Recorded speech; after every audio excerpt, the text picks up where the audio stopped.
Okay, there isn't much sunlight left, so we better move fast.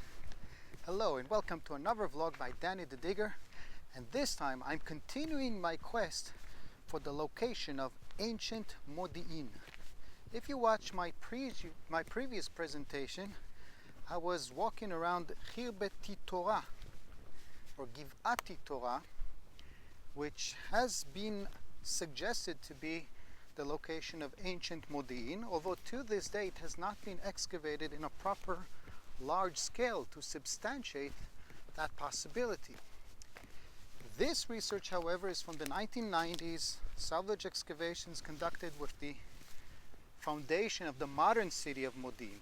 Now I'm at the northern edge of the modern city, in fact beyond it, in a forest overlooking an Arab village whose name is El Media. Let me just get to a better viewpoint over here.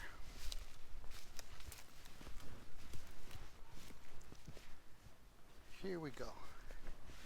So there, in the distance, you can see that Arab Muslim village. You can tell it's Muslim because there is the minaret.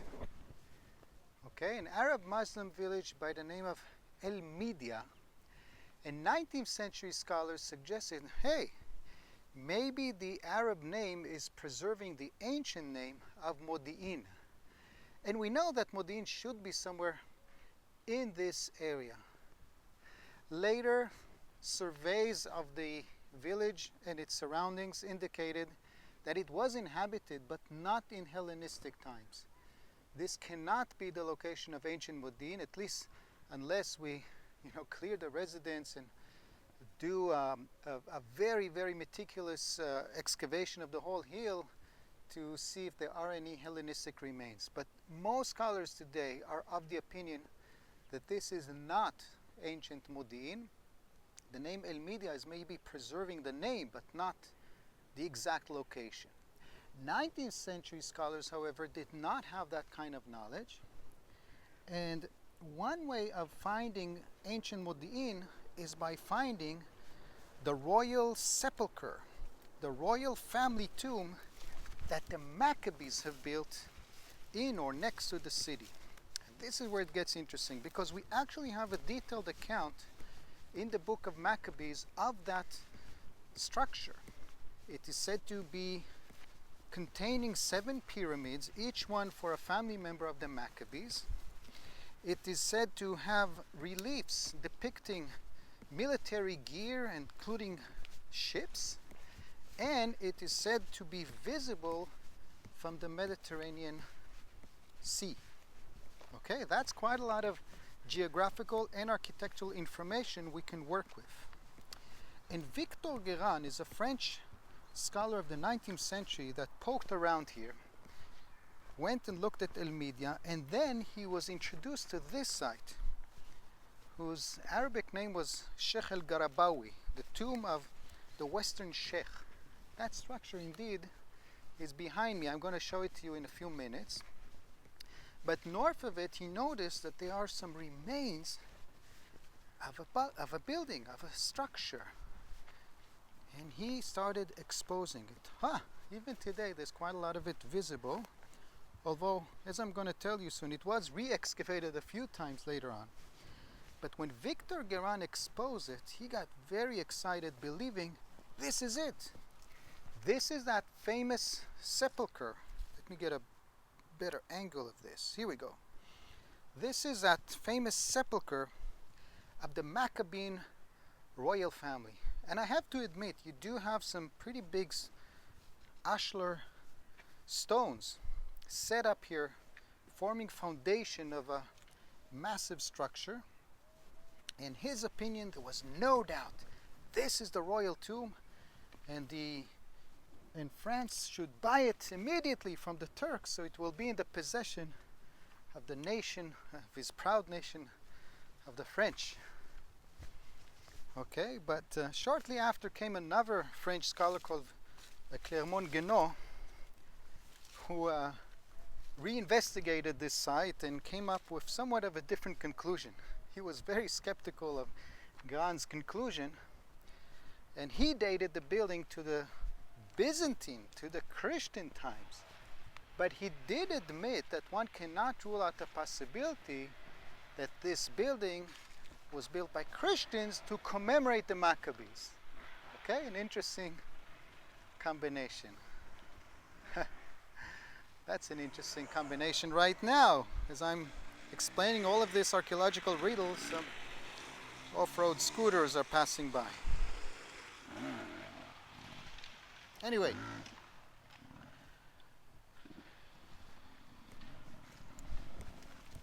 the site was kind of neglected for a long time, but in the 1980s, Tzvi Ilan, an Israeli archaeologist, came and re-excavated this site again. Really sad to see all the dirt all around it. Here you can see a clear foundation wall.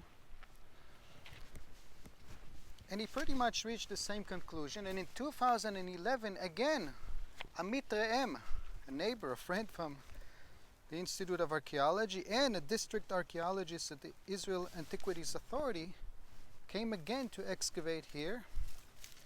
And he kind of reverted to the theory of Victor Guérin, that yes, this building is Byzantine in essence, but beneath it, one can suggest to track the foundation of the Maccabean tombs.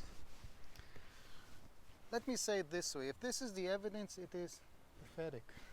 There's really nothing, almost nothing visible here. But one could explain the reason that there's almost nothing visible of this today. Wow, look at that big stone in the back. And that is for the simple reason that later the Romans were furious at any Jewish military leaders, so they probably made sure to dismantle the building. Okay, this stone is really remarkable. If this stone is part of a foundation of the sepulchre building, okay, a long rectangular structure going all the way here, who knows? Anyway, this is what's visible of the maybe remains of the mausoleum. And to add even more puzzling information to this story, let me now take you to the structure that is standing intact, including its dome, at the highest point of this hill.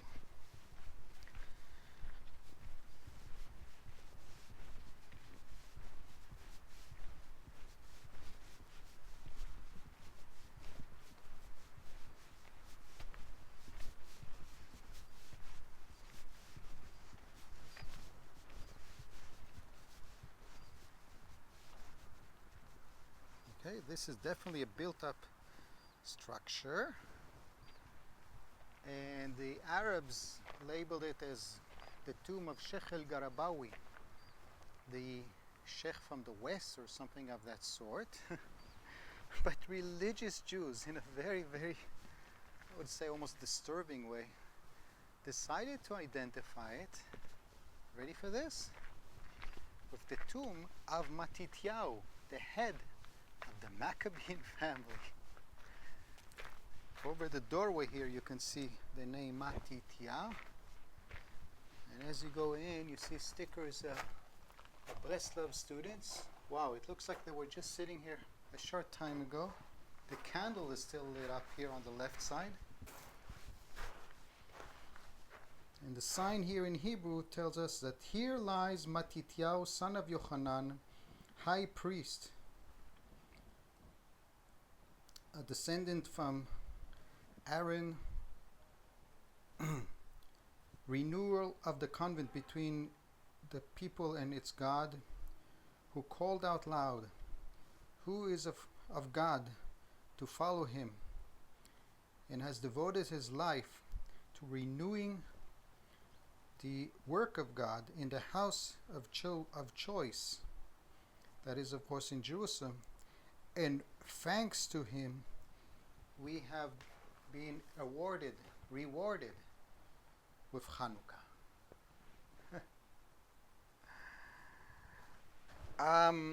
I don't know how to say this, but I have my doubts. Let's put it this way. I'm pretty sure that if this site will ever be excavated, they will probably find here the tombs of Ottoman era local Arab ruler. Okay, let me be a little prophet here in suggesting this. But traditions evolve and they eventually have their own power, and this is what the ultra-Orthodox Jews, maybe of the nearby city of Modin elite, suggest. And it looks like just a short while ago they were actually sitting here drinking some Coke, reading books, and who knows what else. And there's more actually. Hold on. Let me reverse here.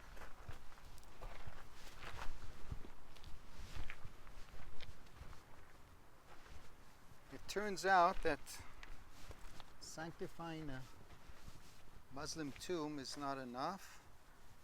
Also, signs relating to the 1948 battles here were vandalized, which is really terrible. But on a big rock over here, I've noticed another sign that looks new and clean.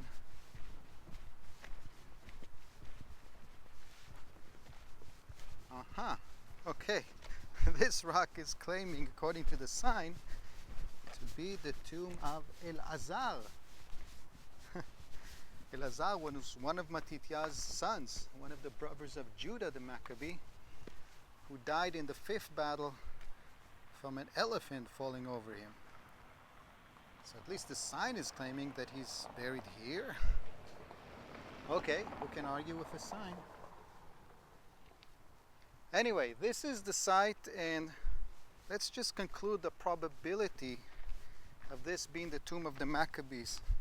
There are definitely antiquities here, but no clear traces of 7 pyramids were found, nor reliefs.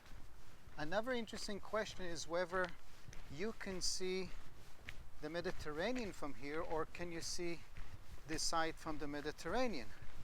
For this, I'm going to go to the highest point. Shalom Aleichem. אתה מדבר אנגלית? I'm vlogging about this site. Yeah. And the tradition, according to the sign inside, is that this is the tomb of Matityahu.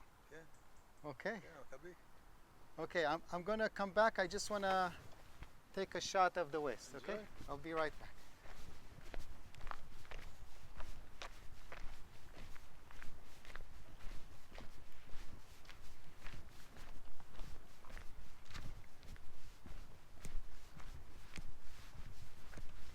Here we go. I don't know if the camera can see this, but there are pottery shards scattered around here. This area was definitely in use in ancient times. Let me now zoom in a bit. Yeah, okay. You can definitely see the sun setting there towards the Mediterranean coast. And I believe that if we didn't have these trees, these modern era planted forests, you would probably see the Mediterranean from here. And that is an important fact for the argument that this is the tomb of the Maccabees around here. That's all we can say for now. Without continuing the investigation, the excavation, there's just no more data to substantiate this possibility. There is, however, to add more confusion to this story, there is another side about a mile that way, which, listen to this, it's called in Arabic Kubur el-Yahud, which means the tomb of the Jews. It's definitely visible from the Mediterranean, and it's got tombs. But do they look like pyramids? Are they Jewish? Are they of the Maccabees? Okay. You'll have to wait for the next chapter for a review of that site. And until then, don't forget to hit like, to hit subscribe. And you're more than welcome to buy me a coffee, as the website calls it, which is a virtual support of this project, to give me an incentive to continue vlogging these fascinating topics. Okay, so long for now, and wait for the next chapter about the Kubur el Yahud site. Maybe that's the tomb of the Maccabees. Litot.